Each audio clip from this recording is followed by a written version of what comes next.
interrelated. We have to study more to find out just how detailed it is. We don't know that, so we think that the human being is the highest production in nature, the greatest achievement. The human being has loused up more of nature and his own kind than any disease. He's got a lousy record. You know what I mean? Yeah. And they tell you in school that the seed is the beginning of a plant. How do you know it is the end product? Because it's small. You know, the seed may be the maximum expression of genetics for the next tree. A child, I say, is the beginning of an adult. Two adults get together, the sperm mixes with the ovum, and you get a new product. Yeah. So a child is not necessarily the beginning. It's a transmission and the end product, not the beginning. The seed is the end product. Not to me, it's not the beginning.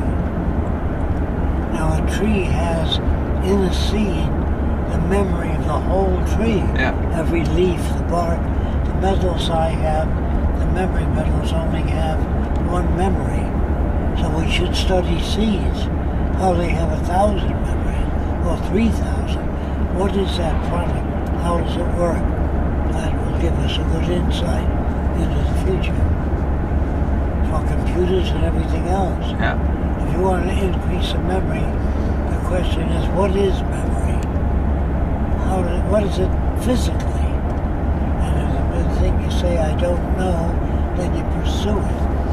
And they talk about this, the anthropologists and the geneticists think in terms of the genes. Yeah. They think that there's a Republican gene nowadays. That's stupid because you're a Republican because you're in a Republican environment. Yeah.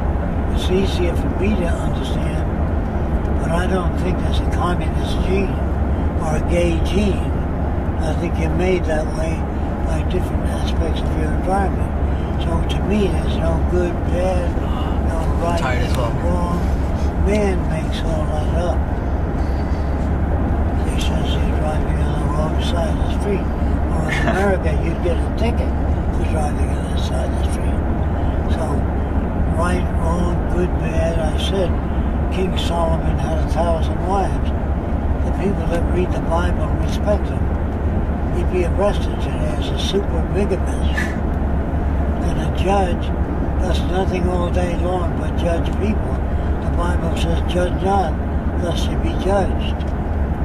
So they're all acting in violation of their own beliefs. Yeah. You have to swear on the Bible. Man could be a fantastic organism, or he could be a jerk and destroy the earth. The next 20 years will tell you whether there's intelligent life on earth. I doubt it today. You know what I mean? Yeah. As long as you have armies, navies, ballistic missiles, nuclear bombs, cobalt bombs, submarines that have more destructive power in one submarine, one missile, than all the wars in history. Is that intelligent life? So I doubt that but we could be. You know what I mean? It's paradise or oblivion, no in between. And if we don't accept the responsibility for our own future, others will do our thinking for us. Yeah. It's called fascism. Or just democracy with multinationals at the top. It's not easy to turn people around. It's easier to burn you alive than call you a witch. Yeah. And to change all the books.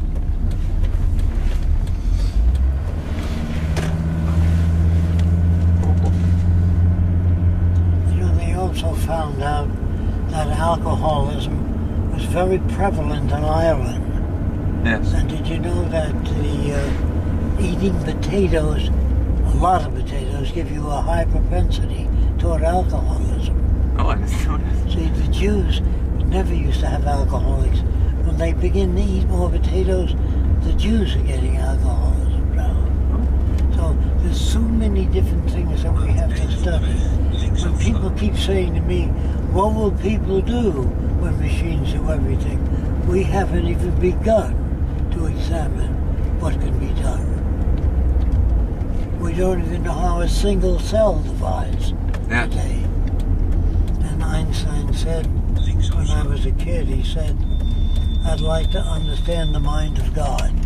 I said, look, by that he meant how nature works. Just try to understand how a single cell divides. Don't be so ambitious. To understand the mind of all of nature. That's bullshit words. And I used to ask Einstein, how do you conceive of the future? He says, I don't deal with that. He was a socialist, but he never touched government, how it works, how money works. He was in celestial mechanics. And then there's a guy in the wheelchair who can't even talk anymore. And he talks about particle physics. You know who I'm talking about? Hawkins. Stephen Hawkins? Yes. Yeah. Now Stephen Hawking, to me, is not a scientist. Otherwise he'd look at the Earth and say, my God, it's falling apart. I better concern myself with how to restore the Earth and invite. He's not a scientist. He's focused on math, and that's a danger. If you just focus your whole life on math alone, you can tell me where the planet Venus will be 4,000 years from now. I'm not interested in that. I'm interested in this fucking world that's moving toward destruction of the environment. Yeah. So scientists should be at the forefront of demanding social change. They're so ignorant and so specialized in their field that they stick in their field. If they were real scientists, they say, what makes war? What makes serial killers? What makes people that are creative and the difference between some people that aren't? What are the factors I have to know? They're not into that yet. So science is a rudimentary field today, if you understand what I'm saying. Yeah, I think I do. Okay. So you also think that space stations, such as the International Space Station, is a waste of time? They could be used for dropping nuclear weapons in the future and guiding them right to targets. Man is not wise enough yet to go out into space. He's going to fuck up that area with guided missiles, and the next war will be partly fought out there. If you understand, man is very stupid. Yeah. Look at the Pentagon. A bunch of grown men working on destruction of the Earth systems. They think they're there to defend the country. The way you defend the country is to bridge the difference between nations, not kill them. That's what's missing. That's what the Venus Project is about. Bridging the difference. Restructuring human values to make the world a better place. Restoring the damaged reefs, the oceans, the forests. Those are all the things that'll keep us alive. Yeah. If we destroy those, there is no future. Exactly. Okay. That's what the Venus Project is about. It's quite an important point to make. Political system. You know, most people look at the architecture and, you know, a lot of people, Jacque, look at the architecture and they say, oh, you know, it's all about fancy sort of Thunderbird looking architecture, you know, not interested in that. They're not really looking at the deeper meaning of the Venus Project, which is the actual change of the social system. There are such things. Yeah. Most scientists think that government knows what they're doing. I guess they do. Otherwise they'd form a group and never make weapons. In other words, when Einstein, Urey, and all these scientists got together, Oppenheimer, to make the atom bomb, they assumed that the government would be intelligent enough to say to the Japanese, we have a terrible weapon, we're going to blow it up 30 miles out in the ocean to show you what we have. We'd rather not drop it on your cities. And they went to President Truman, who had a hat store. He was a hat salesman. And they said, please drop it out 30 miles. He says, I don't want those guys around me anymore. Yeah. And he dropped on Hiroshima and Nagasaki. He killed hundreds of thousands of people. And they won't forget that 30 years from now when they get their technology. You only build resentment with war. Yeah, you only You're going to build hatred Yeah. over the future. Now, how do you say to people, I'm sorry? Harry Truman was a jerk and dangerous. I told you he was a hat seller. George Washington had 300 slaves. He was the first president of the United States. He was an asshole. Yeah. So I'm saying not only are they stupid, they're dangerous. Politicians are all the same. So we need to do some hard work because it isn't just the schools we want to change. It's the military, the average person. That's why we want to make a movie. We need money to make a movie, and the movie can get to millions of people in 1 month. Yes, that's it. I lecture at the most to 500 people at a time. That isn't much, but a movie can get to millions of people. And all the guys that make these liberal movies show you how corrupt some politics are without offering a substitute, a direction, an alternative. You leave people in midair. Yes. Like You know Alex what I'm Jones. talking Yeah. about? Yeah, Alex Jones makes. We have to write to these guys that have the money and the power to make movies, to get behind the Venus Project, otherwise there'll be no future. I have tremendous fear of human stupidity. Because it's not their fault either. They're brought up in an environment that says you live in the greatest country in the world. You know. Well, I'm really very much afraid of normal people. You understand? No. I have fear of their judgment. Normal people? Normal means fucked up. Oh. Whenever I use the word normal, Okay. it means distorted by society. Oh, it means indoctrinated. What? It means indoctrinated? Yes, Okay. indoctrinated to false values, not just indoctrinated. The gods and demons, the Arab world, they say it is the will of Allah.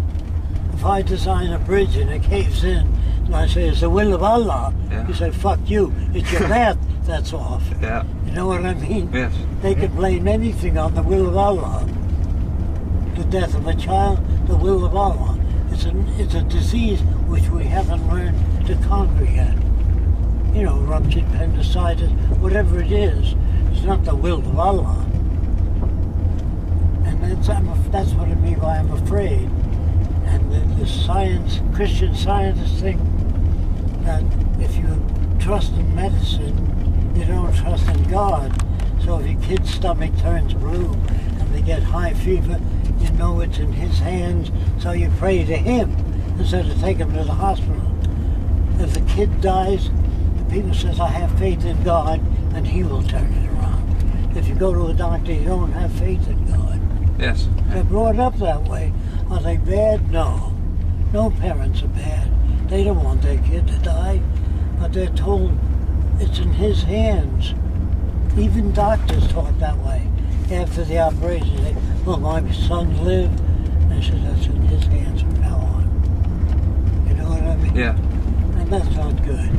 Just say we don't know enough about the disease to fully handle it. We don't know what will happen from here on out. That's honest.